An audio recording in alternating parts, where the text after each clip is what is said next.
Saya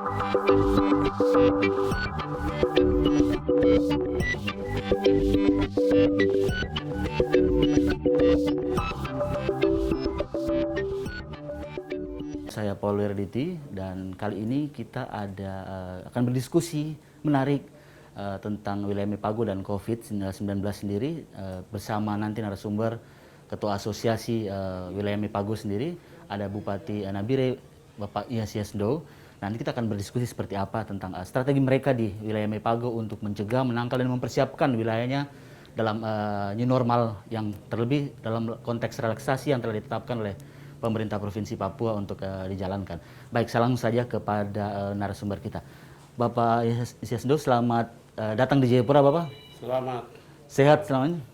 Sehat. Puji Tuhan. Tetap semangat Bapak dalam rangka COVID juga. Semangat. Oke. Baik Bapak, saya langsung saja nih. Kita bicara Mepago ini salah satu menurut saya wilayah yang boleh bersyukur bahwa tidak terlalu terdampak parah dibanding wilayah lain di Papua sendiri.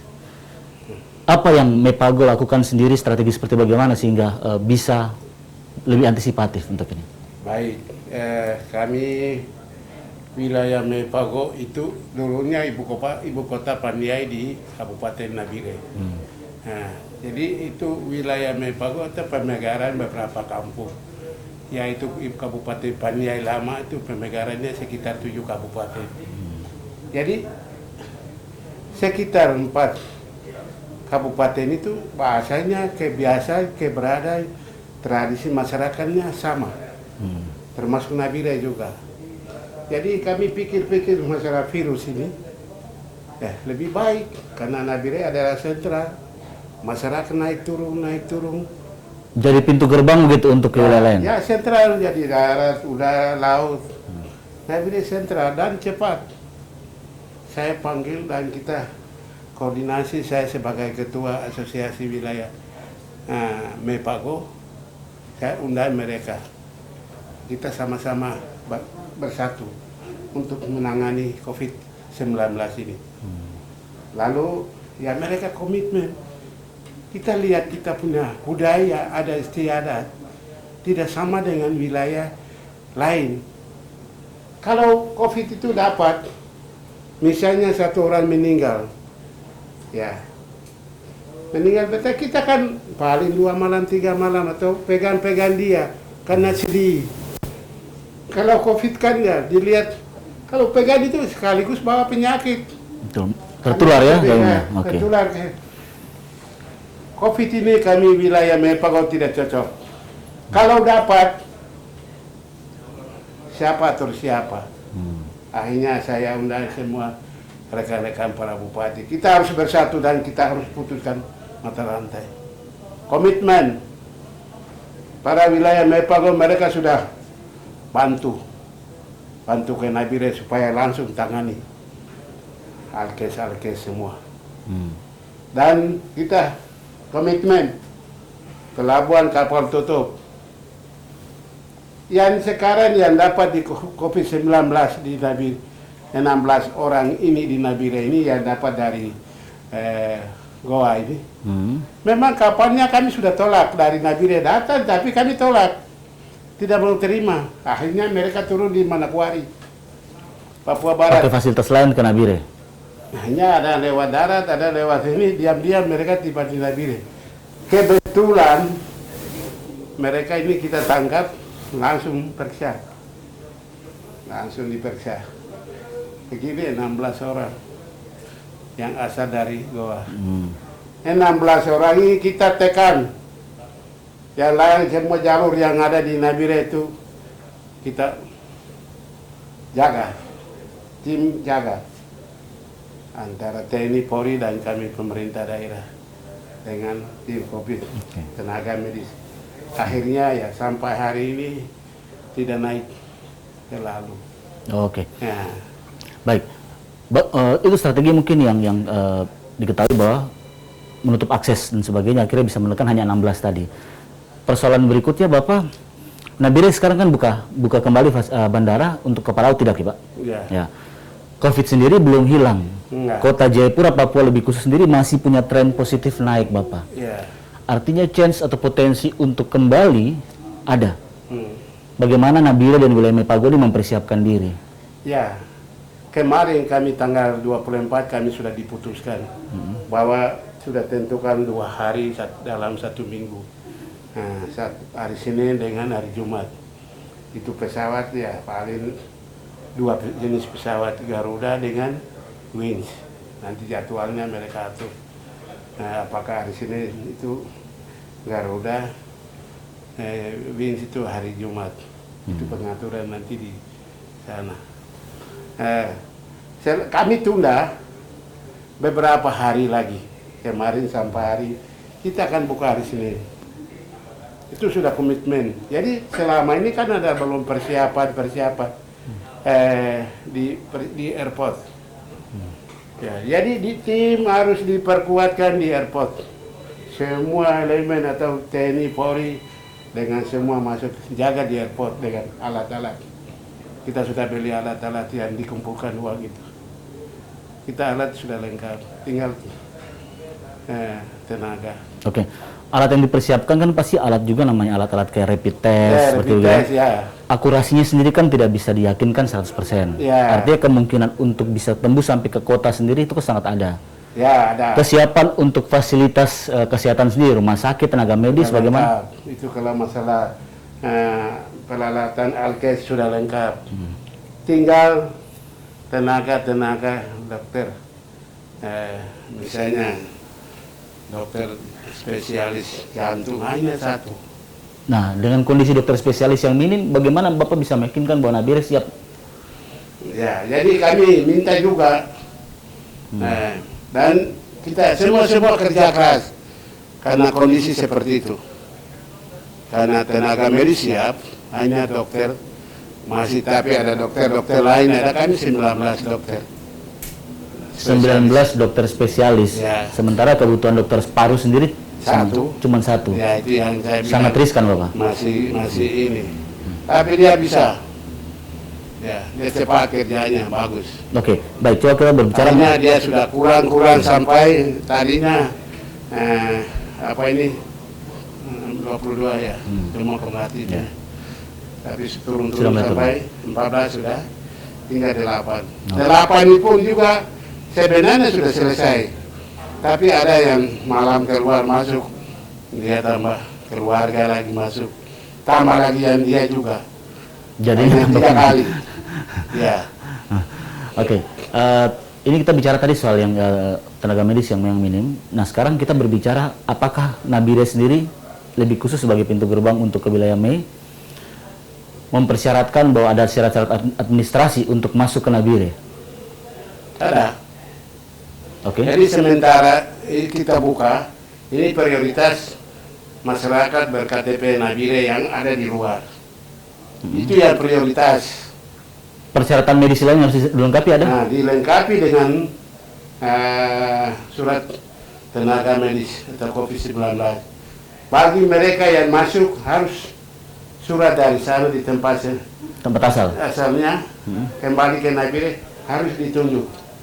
Kalau tidak ditunjuk ya kita langsung masukkan Isolasi. Kalau dia masukkan kita cek rapid test lagi. Ya ini ya langsung kasih pulang keluarganya untuk yang ber-KTP Nabire. Sedangkan KTP di luar, saya secara kedinasan ya oke jalan. Tetapi dia pakai khusus. Di mana dinas mana dia harus siapkan, dia harus atur. Ya, seperti perhubungan mau dia datang lapangan terbang Nabire, ya perhubungan yang siapkan pulang pergi. Tidak boleh kemana-mana dan mobil khusus. Oke. Karena ini tugas dinas, yang tidak bisa tidak. Untuk persiapan Bapak, relaksasi sendiri atau new normal sendiri bagaimana? Atau kehidupan baru, tatanan kehidupan baru di Nabire sendiri mempersiapkannya bagaimana? Ya kami sudah siap dengan saudara-saudara bupati yang mendukung kami. Apa yang saya kurangnya mereka melengkapi. Seperti apa, Pak? Seperti ya dana pembelian alkes lain. Oke.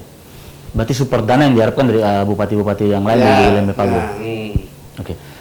Kalau boleh tahu sendiri untuk Nabire sendiri ada tidak Pak kebijakan refocusing anggaran? Ada. Untuk mempersiapkan? Ada. Boleh tahu berapa yang disiapkan?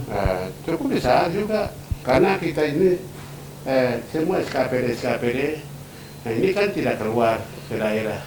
Jadi ini yang 50-50% kita tarik, ini dana itu dana. 50% dari setiap anggaran SKPD? Ya, dan yang kegiatan yang tidak perlu ini juga dibatalkan semua. Nah, fokuskan ke COVID-19. Alokasi pendidikan, kesehatan tetap Tetap, atau itu tetap jalan sesuai amanah. tidak ada pemotongan? Tidak ada. Oke, berarti untuk kebutuhan-kebutuhan lain yang itu yang Pendidikan, kesehatan itu tetap jalan. Tapi di SKPD yang lain yang tidak bisa kemana-mana harus dipotong 50% pakai COVID. Oke. Itu tambah saudara-saudara dari di atas mereka bantu. Ada patokan mungkin dari setiap wilayah-wilayah bupati-bupati yang lain? Iya, ada. Ya, ada mereka bantu. Ini belum, ini baru buka. Ya, tidak tahu targetnya berapa mereka. Karena mereka tidak kerja berarti penyakit akan naik.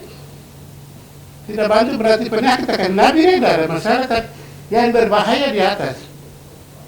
Ya, karena pelayanan selama pasien kayak ini orang gunung kita dengan pesisir atau secara di medis tidak sama. Itu yang kita putus sampai di Nabire.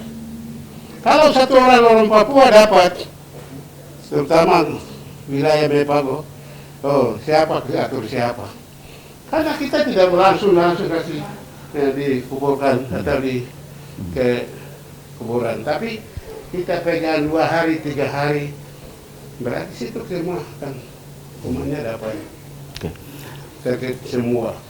Ada tidak Pak ucapan dari Nabire terlebih khusus untuk asosiasi wilayah Mepago sendiri untuk menyuarakan ke pemerintah provinsi, terlebih untuk supporting dana dan alkes dan sebagainya? Ya, ada dari Pak Gubernur, kami dibantu 7 miliar.